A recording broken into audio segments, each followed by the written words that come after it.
This is their new sister and brother, Oliver. Oliver lost his family just like you guys.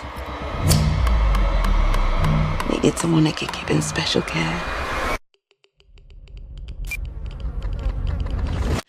Listen, I've got to tell you a secret. Listen. It's like a little angel. It's a beautiful angel. It does beautiful things. Listen.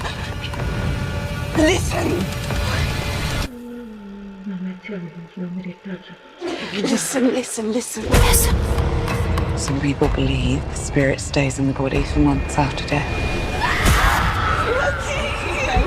It's working! We can bring her back. We interrupt this program to bring you...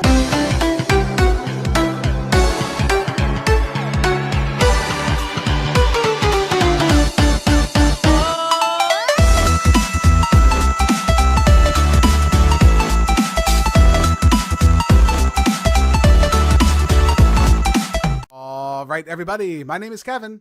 And my name's John. And we are your real movie guys. And welcome back to another episode of The Real Review, the series where we review and discuss all your favorite movies. On today's episode, we're taking a look at Bring Her Back. A brother and sister uncover a terrifying ritual at the secluded home of their new foster mother.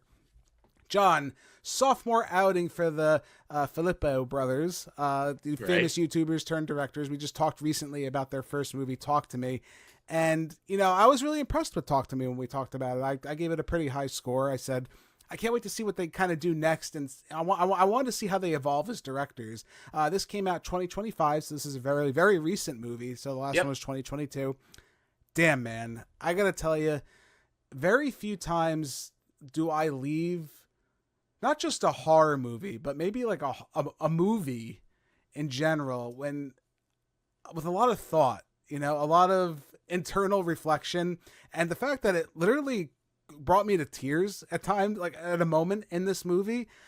It was so powerful. It was, again, it's not just a great horror movie. I would even argue it's kind of bending the genre. Maybe it's leaving more of the horror aspect behind and turning into something else. But I think this is a phenomenal film, and I'm really surprised that we have not heard more discussion about this movie, to be honest with you, because it's one of the sleeper hits of 2025, I think, in my opinion. Yeah, I greatly enjoyed it as well. I'm glad to hear that you did. Yeah. And one of the things that I think is very interesting about this movie for people who have seen Talk to Me first, which we liked as well, is that it was interesting to see how a lot of the similar themes of broken family dynamics, of loss of parents, of parent-child relationships, of all these things were kind of carried over, and even some of the scary or upsetting scenes were kind of mirrored between the two. Right. It was very interesting to see these directors come back with something that was in a lot of ways very similar, hit a lot of similar notes, but in some ways so different, so way off in a different direction, that it was just very interesting to watch the two movies kind of close in time.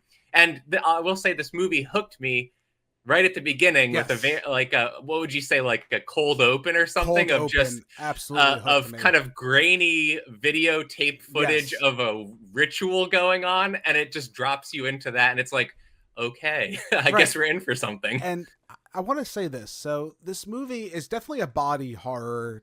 It's definitely rooted in the body horror genre, but even more, I think the more impactful part, which, don't get me wrong, the body horror that's done in this movie will gross you out. It'll be some of the nastiest, something that happens with a knife in someone's mouth. That's all I'm gonna say. I don't want to talk about it anymore because it's really gross and really bothered me. It's there. It's really strong, and it's not just there to be gross, but it's there to be effective with the story that they're trying to convey here. But even more so than the body horror, I want to put that aside for just a half a second here. The psychological horror in this movie truly, in my opinion, examines what is a horror movie. Would you agree with that, John? It kind of tells you Not okay, yeah, possessions, demons, all that shit's scary, absolutely. But shit that happens in the real world sometimes is a lot more scarier than that. And the kind of package, the luggage you carry with that, the suitcase you're carrying full of drama is a lot more intense than I think some of the more like fantastical elements of this movie. Yeah, and that's crazy. What makes a villain? At what point do your choices make Right. you a villain? Or there's definitely a lot of things you can think about beyond the very thrilling, gory, horror segments in this movie. Right, and it really wants to talk. The main focus of this movie is loss, dealing with the trauma Yes. of loss and what happens to you after. And I like how this movie kind of identifies there's multiple ways that you can deal with this, and there isn't just one answer to any of these. And it doesn't really say one is right, one is wrong, which you really think it would, especially considering what ultimately the main plot tends to be about. Which is that a spoiler? I guess that's kind of a spoiler, right? It's tough. This is a tough one to where what's a spoiler, what's not a spoiler for what's kind of going on in this movie. It's easy. It's not too much to say that basically every character in this movie has lost something or someone and is trying to figure out how to continue on. Yeah, I think that's really not too much to say that. Some moments are more normal, some moments are more supernatural, if you will, in what they're trying to do. And those scenes are work really great as a horror movie, but also really work well as just something you can reflect upon yourself. And I found myself, getting a little emotional early on. The main characters of this film, the brother and sister of this film, they lose their father really early on in this movie. I don't think that's a spoiler. They do lose someone that's close to them. Yeah. And the way they film it, man, it was really raw. And again, that's kind of how I like talk about the difference between like, yeah, this is a body horror movie and a supernatural horror and all that, but really the psychology of that, like seeing someone just like dead in front of you, that they really don't shy away from it, and it's really impactful. And it choked me up a half a second for someone who's dealt with that in my past as well. Like I felt myself being like connecting to that, and it was really sad. And there's a way you can show somebody suffering a loss that's like maudlin or just has sad music playing, but then there's the more impactful way where it's like sometimes you just find somebody dead, what I mean? Right, and It was portrayed in a way that was, in that instance, very grounded, but also like horrifying in the realisticness of it. I saw one person say, I don't remember where I saw it, but when I was just like looking briefly through this movie, trying to get gather some information, it was, this movie didn't scare me. And I think that's accurate for me to say. This movie kind of broke me. It wanted to break me emotionally. That's what this movie really wanted to do. It really didn't care about like some of the jump scares and all the other nonsense that most horror movies are associated with. This movie wanted to break you emotionally with its storytelling. And again, from beginning to end, and then when the kids have to go to a new home and they have to kind of adjust to life without their father and this new family, and the brother's coming of age, so he wants to take care of their blind sister, who, that was crazy too. I didn't even know that from the trailer. You never would have known that girl was blind. That was an interesting twist to the story too. And again, it just wants to tug and rip and tear your heartstrings so you have nothing left. So by the time you get to the finale of this movie, you're just exhausted, emotionally exhausted. And that's how I felt, to be honest. I really did. Yeah, and it kind of never lets up. Even at the very end, there's sort of like not cathartic, but sort of just an outpouring of emotion in the final scene. And it's like, some really terrible things have happened. I'm not going to say that I understand why the characters did what they did to each other, but you just kind of accept it. Like, yeah, they had a really rough time of it. Right. And we didn't talk about this too much in Talk to Me, so I guess this is a good time to bring it up in this movie. Sure. For the most part, in that previous movie and this movie, we're working with like brand new to unknown actors for the most part. You know, we do have except for one character in particular in this movie, Sally Hawkins, who I'm familiar with. I don't know, John, probably as well. Shape of Water. I really loved her in that movie, and for good reason. She's one of the phenomenal standouts in that film, and she really does anchor this movie as well. It's hard when you have younger actors who aren't as experienced in a movie to try and almost get them over to the audience and have them turn out a stellar performance with Sora Wong, who the directors, to their credit, found her on Facebook. They just auditioned out for a blind young girl they were looking for. They found her audition, fell in love with her, and they cast her in this movie.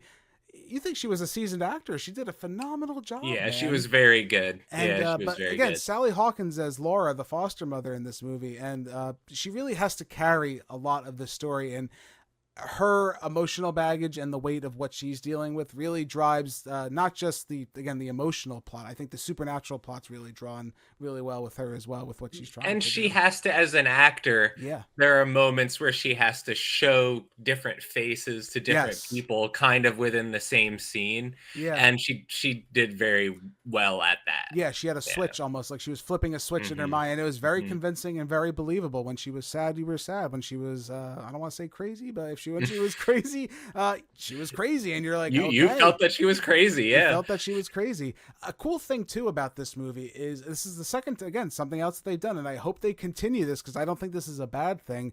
The ambiguity of kind of what's going on in this movie. So essentially what this film has, kind of like how Talk to Me had the prosthetic, or had the hand, they had the hand in that movie. This movie has a videotape, and no one goes into detail where that came from, how it was obtained, where it came from. All you know is they have a videotape that's showing, again, this horrible a horrible ceremony, I guess we'll say. Yeah, ceremony ritual. Yeah, I don't want to get too spoilery, but it shows this. It was given to somebody in the movie, and that's kind of where we are now. And I like the ambiguity of that. They don't go into detail. They don't try to rationalize anything. Nothing like that. And the reason for it and the goals that it's trying to achieve is not like it's the first thing you see, and little bits of it are kind of fed to you as the movie goes along. But what the relevance of it is not really made clear until later in the movie. Yes. And I liked that. It gives you a sense of like, I know something's going on. It's established this heightened tension because I know something very odd is being done somewhere, but I don't know why, and I don't know. Yeah, exactly. Yeah, it's a good mystery. I will say the mystery definitely evolves naturally. I wouldn't say anything was too predictable. So if you're one of those, like I tend to be like that. I tend to be a pain in the ass with that when I watch a movie. But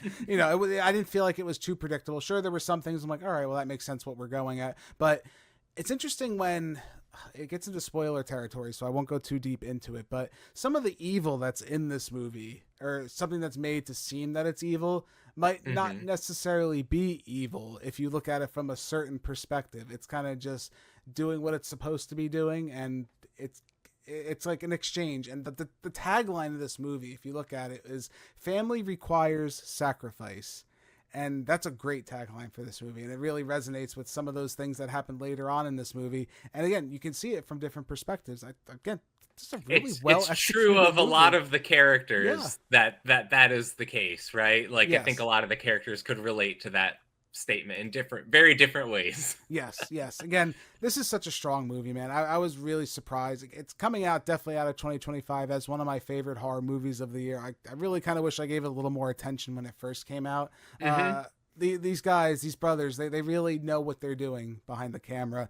To even get on the technical level of this movie, I think they even up their technical level significantly in this movie. Sure. The visuals are absolutely beautiful. The color palette that they chose to kind of extenuate certain colors, right? They brought a lot of the bright colors that needed to be brighter, and some of the more happier scenes definitely are exaggerated a little bit more. When there's kind of a darker scene, they definitely show a lot of the atmosphere that they're able to create, like with the rain and stuff like that.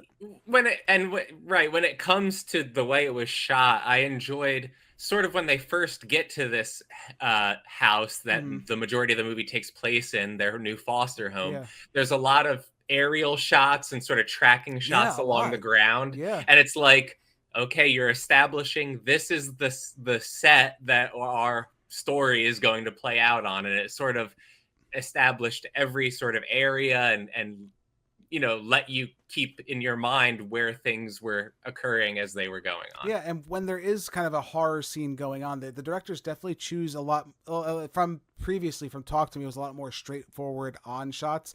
This movie didn't have as much of that. It used a lot of like more interesting angles, kind of to show what was going on.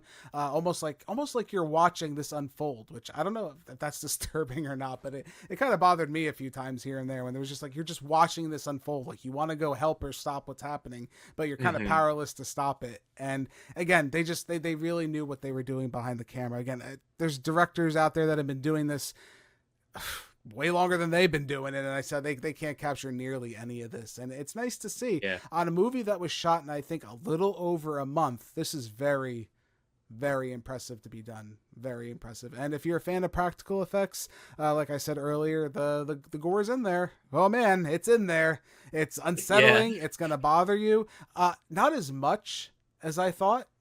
I thought there was going to be a little bit more. The stuff that's in there. There is are very moments effective. that I was kind of looking between my fingers. Yeah. It was very effective, though. I won't yes, say that. It was very effective. Yeah. How about weaknesses, John? Did you have like some kind of weaknesses you thought maybe in this movie, as far as something that maybe didn't live up to your standards, or?